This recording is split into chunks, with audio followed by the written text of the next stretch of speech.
Hello, good evening to you from Rugby Park on a very cold Ayrshire evening. The kind of night when you can only admire football fans who turn up to see their team, particularly if they've travelled all the way from Inverness. It's the Tennant Scottish Cup fourth round replay between Kilmarnock and Inverness Caledonian Thistle. Last time round at Caledonian Stadium with controversially disallowed goals, a red card for Andy McLaren and two late goals to bring us back here tonight. A home match against Hibs awaits the winners. Highlights of Killie against Caley Thistle coming up with Rob McLean. Kilmarnock make two changes for take two of their bid to reach the Tennant Scottish Cup quarter-finals. Andy McLaren's back after being sent off in Inverness. Ali Mitchell is suspended, and teenager Paul Di Giacomo drops down to the bench to make way for the return of Christophe Kokar. So Bobby Williamson plans a three-pronged strike force with Kokar and McLaren up front alongside six-goal Craig Dargo. And it's three in midfield with Mark Riley making only his sixth start of the season. Also in the midfield is 20-year-old Peter Canero, who looks more and more like one of Scottish football's top prospects. Hard to hold on to for Inverness Caley Thistle could be Richard Hastings. He's 23, a Canadian international and out of contract in the summer. He's where he normally is in a carbon copy of the Inverness team which drew with Kilmarnock at the Caledonian Stadium 10 days ago. David Bagan knows his way around here after 5 seasons at Rugby Park. He and Charlie Christie are the central core of the midfield, and look for Paul Sheeran breaking forward to support another Canadian, David Souza, and top scorer Dennis Wyness. The referee, as he was for the original tie in Inverness, is Dougie MacDonald.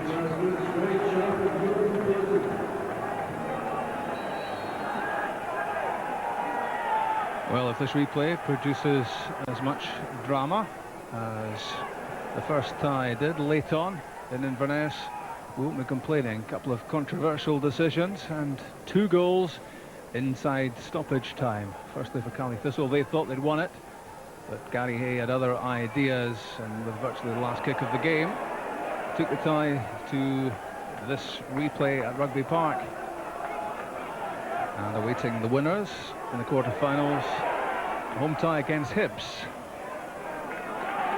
That's an early involvement for the Caley Thistle defence and Stuart McCaffrey.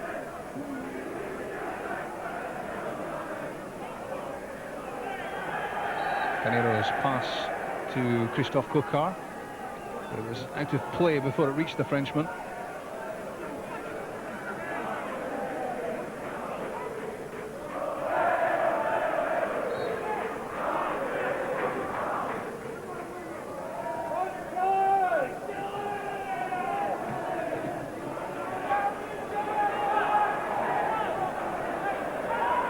McPherson's throw picks out Riley. Clumsy challenge from David Souza, and that's a free kick conceded.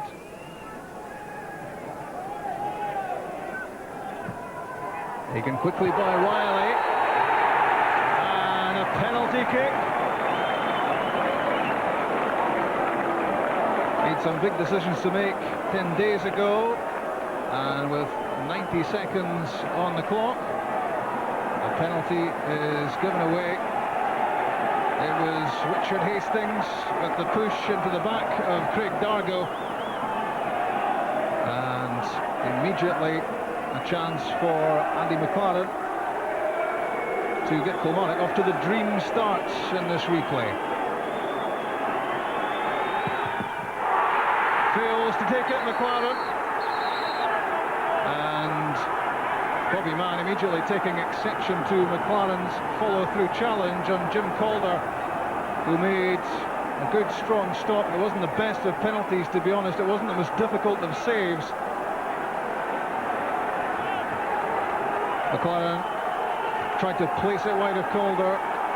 The veteran goalkeeper guessed right and made a good save. The ball was caught underneath him, and Andy McLaren felt he was justified in trying to force the ball over the line.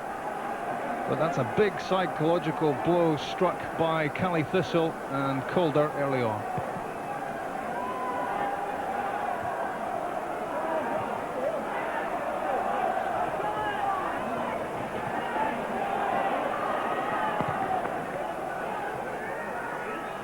That's Bobby Mann's header.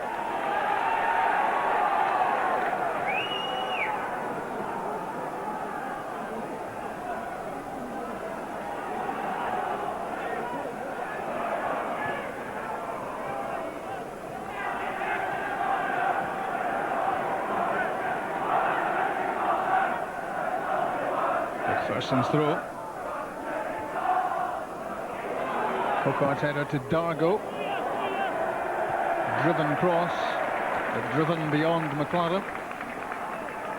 And Jim Calder was happy to let it go.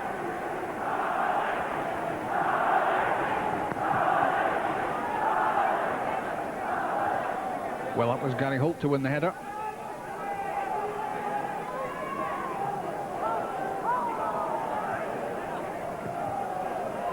Ross Tokley with the long ball.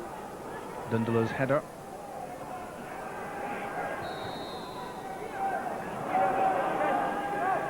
Free kick given against the challenge and Gary Holt, which was by Charlie Christie.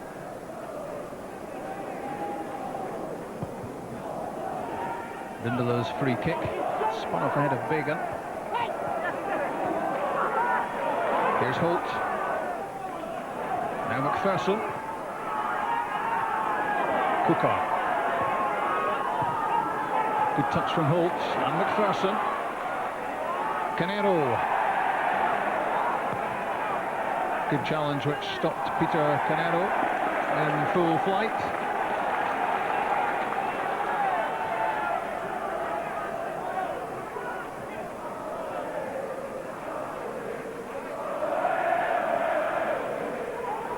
The flick from Wynas. Holt to McGowan.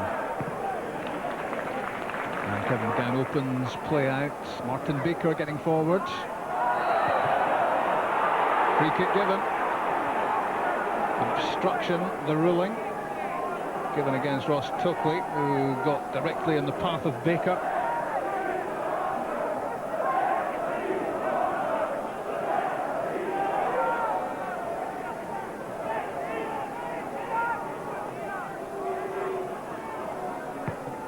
McLaren's free kick. Bobby Mann taking charge. Sousa trying to play the ball further away from the danger area, and Sousa wins the free kick. Handball given against Peter Canero.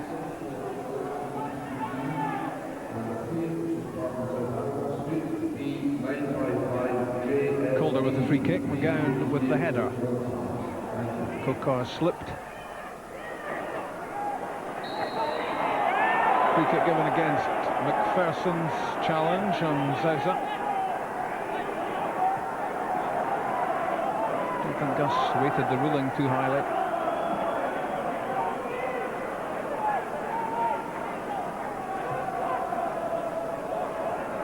Paul Sheeran with the free kick. It's beyond Bobby Mann. It flew off ahead of Holt.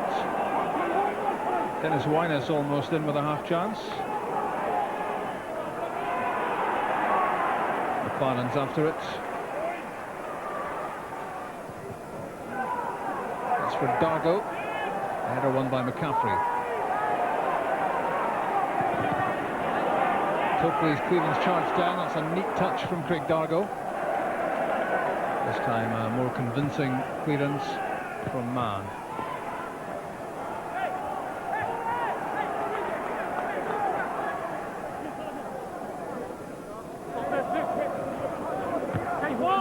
Tokley's throw intercepted by Holt. Baker alongside him. That's Dindala. Kilmarnock being put under pressure by the Inverness front two, Wynas and Sousa.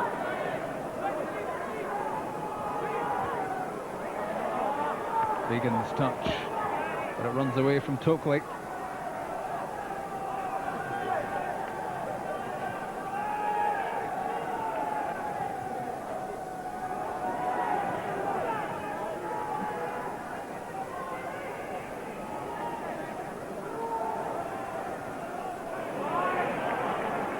Exchange, and the deflection flies out of play. It's a throw-in.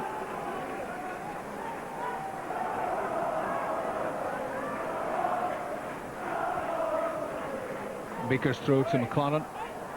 Martin Baker gets it back. Bobby Mann doing the defending. Now Tokley.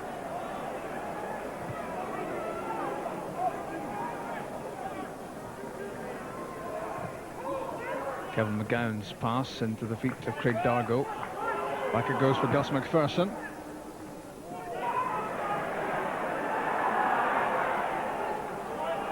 Good play from Hastings. Winus. Zauza.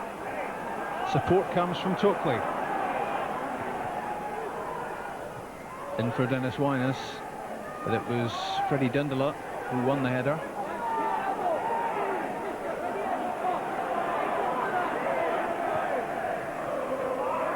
Riley, good pass. Gary Holt has found some room.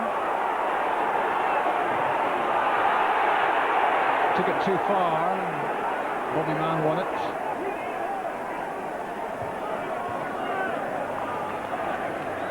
Tucked up in the stand is Bobby Williamson, hoping for a quarter-final meeting with Hibs, but a lot to do here. Holt being closed down quickly by Ross Tokley.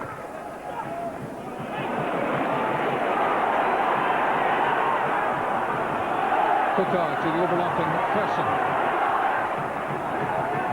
Canero.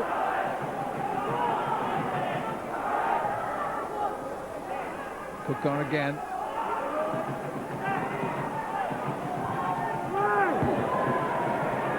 Bobby Mann's header. Miscue from Sheeran. McLaren. Driven very invitingly through the 6-yard box. And no taker for Kilmarnock. That's a hurried clearance. Thankfully for Callie Thistle, collected by Bacon.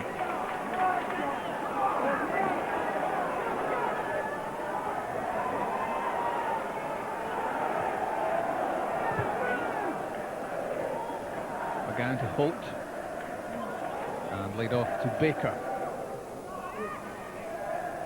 Craig Dargo winning that back well. McLaren, good run made by Mark Riley.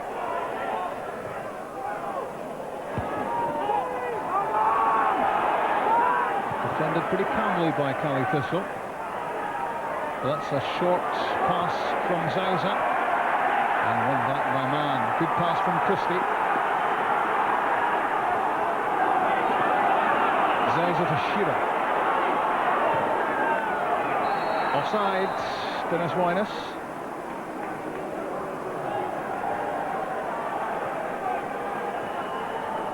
Steve Patterson was dancing on the Inverness turf 10 days ago when he thought that Barry Robson's goal had won it for Callie Thistle. Now they try again.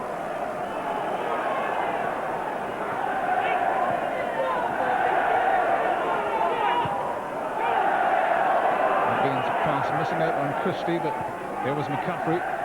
And finally the passing movement ended with that interception from McPherson. And the Killie attack halted by the offside flag up against Andy McLaren.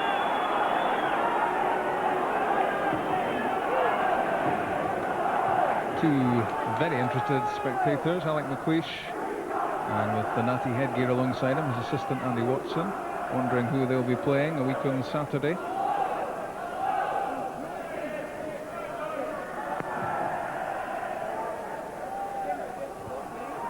Riley won the header. Tokley to Christie. A cool head in central midfield for the Inverness team, Charlie Christie.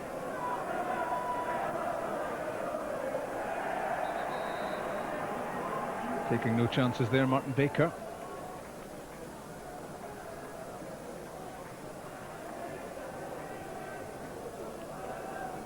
A little consultation between referee Dougie MacDonald and the chief police officer.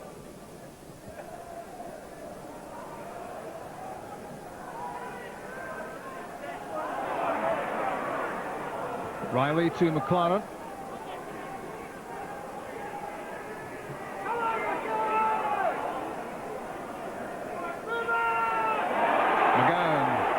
Losing possession to Bagan, through for David Zauza, didn't really catch the shot, 25 yards out, struggling to keep his footing.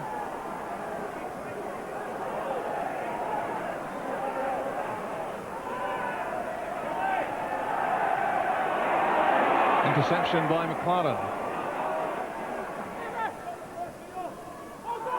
Feeling round outside him was Mark Riley. And the free kick goes against him.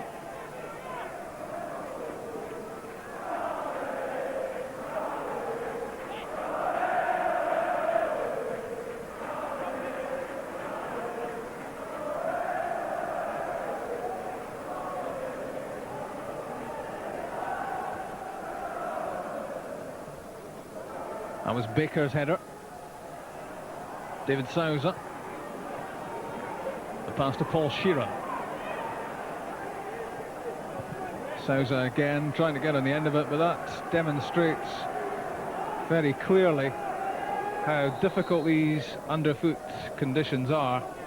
And Dougie MacDonald is now indicating to the players that the match will be abandoned.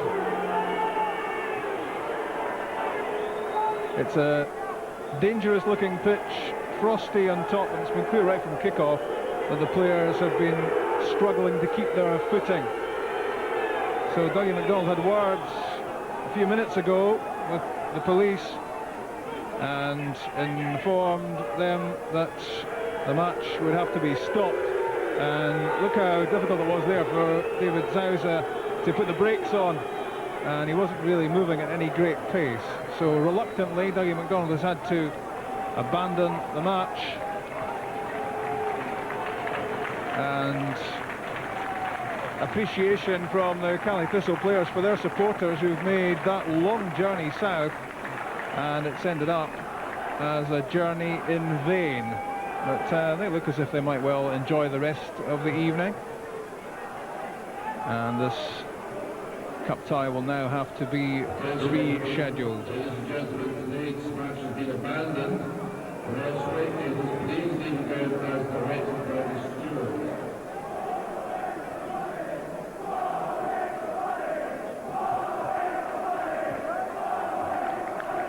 Dougie, just explain why you've called the match off. Well, the temperature's been slowly getting colder and colder, and although the undersoil heating has been on at the ground, there are patches of very soft ground where it's been working well, and there are other patches where it's very hard, where the undersoil heating hasn't actually worked. And the difference in the soft ground and the hard ground is making conditions absolutely treacherous. The players are very uncomfortable on it, and a number of players have fallen, and I'm very concerned that a player might injure himself quite badly, and as a matter of safety for the players, I've abandoned the match. Could you not have called it off at kick-off, or could it have been called off earlier on in the day maybe, or did you not realise it was treacherous? I think the conditions have steadily got worse, and that's what's made it more difficult. Obviously with the start of the match we're hoping that things are going to improve as the undersoil heating has remained on, but unfortunately it's not been possible to continue. Obviously everyone feels for the people who've travelled a long way today from Inverness, but player safety clearly was of prime importance for you. Absolutely, the player safety is paramount, and the players' livelihoods are at stake in these situations. I feel very sorry for the spectators, especially those who've travelled some distance, but I hope they enjoy the next match. Bobby, how do you feel about what's happened? Very disappointed for the people who's travelled down for the north. It's been a big inconvenience to them, and disappointed for our supporters as well, have turned up. As I said, there's nothing much you can do about it. The conditions were certainly deteriorating, and the referees made the right decision. Steve, that's a sad ending. Yeah, it's a shame. It's it's the spectators that I feel sorry for.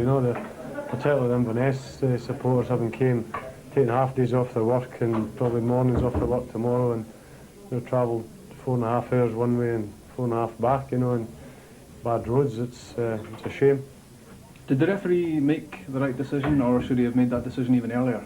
I think the ref made the right decision, obviously, but I just still feel that yesterday, given the conditions across the country, the police and certainly Grampian and Highland were advising people not to drive unless it was absolutely necessary. So I think it was pretty short-sighted and selfish to expect Inverness people, Highland people to travel down so far from one end of the country to the other.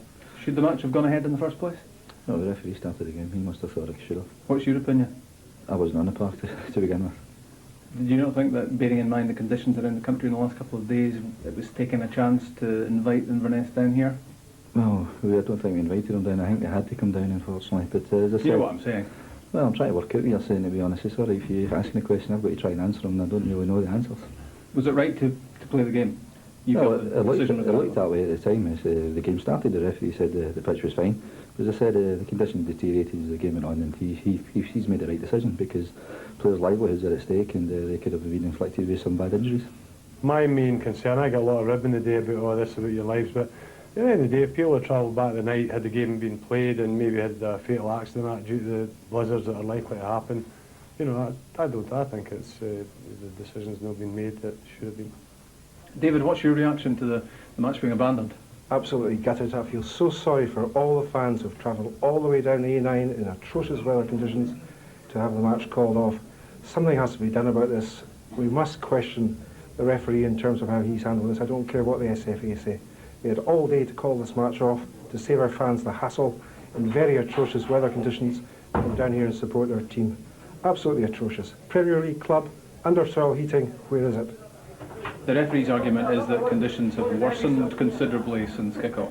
I think it's got milder since kick-off, and our director of football was on the pitch pre-match and he felt the same as I do, that some parts of the pitch were unplayable. Steve Patterson reckoned this should have been called off yesterday. Would you go with that view Yes, as well? we phoned Kilmarnock regularly. I've got no truck with the Kilmarnock directors in this. We phoned their officials regularly yesterday to try and see if this was on. The snow was pretty bad up in Inverness yesterday, but a lot of our fans risked life and limb to come down today. One fan told me he took 2 days holiday to attend this match. What's going to happen in the replay, I don't know, but I'm absolutely gutted for the fans as the principal concern. I'm also concerned for the players that they were put at risk, being put on the pitch in an unfit condition. What can you do about it? Will you make a protest? We're going to make a protest. The Kilmarnock directors, I'm sure, will listen to our protest. What happens from there, I don't know. Alec, not exactly a fruitful spying mission for you. No, it wasn't a wee bit of a shock to see it abandoned so quickly. What did you think of the decision? Well, I saw the players starting to lose their feet, and I thought it was going a bit treacherous, and it wasn't getting any warmer out there, let's be honest, and if it was going to risk injury to players, then the referees made the right decision. Should it have started? Well, that's not for me to say. I'm entering, I suppose, controversial waters if you're asking me to comment there. Really, that's down to the Kilmarnock and Inverness and the SFA. It's their competition. Inverness are angry because a lot of their supporters have obviously travelled an awful long way. They've gone to great lengths to get here. A match that maybe because of the conditions in the last few days should have been called off yesterday. But I realise it's difficult for you to comment on that. Yeah, I can't really comment. I did, however, read Steve Patterson's comments in the newspapers with interest this morning, and you know, Steve felt clearly there was a doubt, and if there was a doubt, it shouldn't have gone ahead, considering these people from Inverness, good people from Inverness, have had to travel probably a round trip of about 10 hours. Andy, what's your assessment of what's happened with this match? Well, it was clear the referee was absolutely right to call the match off. The players were obviously having trouble keeping their feet, and I think nobody would dispute his decision was correct. I suppose the big question is whether it should have started in the first place, well, or whether the match should have been postponed. Well, it's very difficult. I wasn't on the pitch. I don't know what it was like. The conditions were obviously deteriorating as it got colder. The temperature seemed to be dropping quite rapidly, so things can change very rapidly in these circumstances. Inverness say they're lodging a protest. They're unhappy that so many of their supporters have come a long way and I suppose taken a lot of chances in terms of transport and getting here. Well, I'm not surprised they're unhappy because it is an awfully long way to come and a very long day with the prospect of another day next week. But the players' safety has to come first, and that's paramount. So the referee was left with no choice but to call the game off. When will it be played now? Well, the Cup rules state it should be played the next midweek, so under normal circumstances we're looking at next Tuesday. But really the clubs have to get together, speak to the SFA tomorrow. There are other factors such as an SPL match due here next Tuesday, we're aware of that. But we do really want to get this game played before the quarter-finals a week on Saturday. What takes precedence, a Cup replay or an SPL game? The Cup takes precedence under normal circumstances. So it should be next midweek then? That's what we would be aiming for, yes. So a frustrating and a disappointing night all round here at Rugby Park, where it is definitely getting even colder as I speak.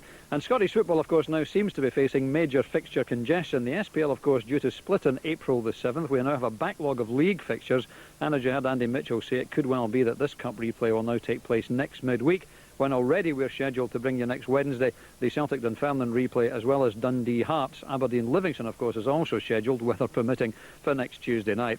But one has to feel for those Inverness Caley Thistle fans who made the long journey south in pretty appalling conditions, as Steve Patterson was saying. And I have to say, over here by the far touchline here at Rugby Park, that it's very hard indeed. Let me do a Jeff boycott. I really cannot get a key into the turf. And to my mind, I don't think the pitch was all that wonderful early on. The players did seem to be struggling to keep their footing, even from the first 5 minutes of the match. So very disappointing scenario all round. But we, of course, are due back next Wednesday when hopefully those cup replays will go ahead as scheduled. Looking further ahead, on March the 24th, that's 3 weeks on Saturday, Scotland play an absolutely vital World Cup qualifier against Belgium at Abnd. The Belgians, of course, had a qualifier of their own tonight against San Marino, and Chick Young was at the game. When Estonia didn't turn up for Scotland's match in Tallinn a few years ago, I thought I'd seen everything in World Cup football, but I was wrong. That's a good start. And that's about it from Rugby Park tonight. The ground staff here already putting some of the covers in place. They, of course, have a match against Aberdeen scheduled for here on Saturday afternoon in the SPL. And we've got a live match on Sunday afternoon at East End Park, Dunfermline against Celtic. All of those, of course, weather permitting, we'll all be keeping a pretty close eye on the weather forecast over the next few days. It's been a disappointing night for all of us. Thanks for sharing it with us from all of us at Rugby Park. Good night.